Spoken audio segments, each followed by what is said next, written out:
Hello, this is Navira for my week 7 exercise.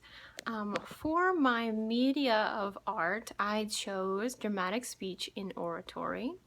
And for my aspect of the birth narrative, I chose dream.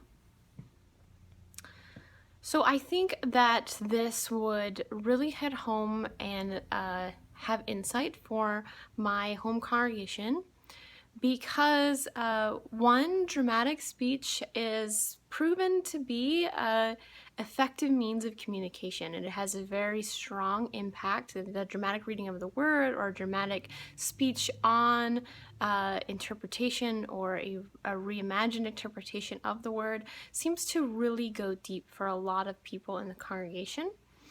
Also, dream. So for me, dream is a very strong reoccurring part of the birth narrative of Christ.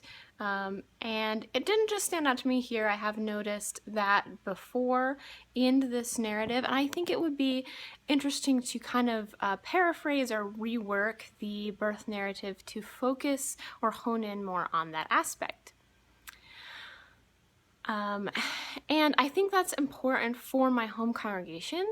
One, because we are a charismatic Pentecostal organization that does believe in the dreams and interpretation of dreams that are from God for here today. And also because dreaming or God communicating in the form of a dream is a picture of hope through like an unexpected means, and that unexpected nature of something that is common, something that happens to us every single night almost for a lot of people, is very powerful thing to say about the way that God communicates, and that God can communicate through very common things or things that we just don't even really think about.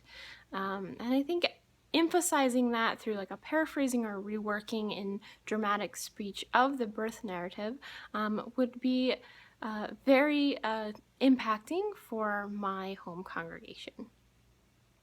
And I hope that this would form my congregation by helping them to see hope and to see God speaking through the everyday things, to see that there is divinity and there is God at work in the midst of life and in the midst of living.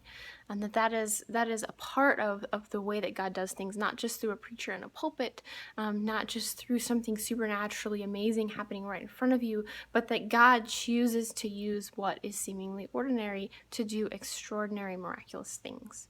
All right, that is my exercise 7. This is Moskoro. See you next week.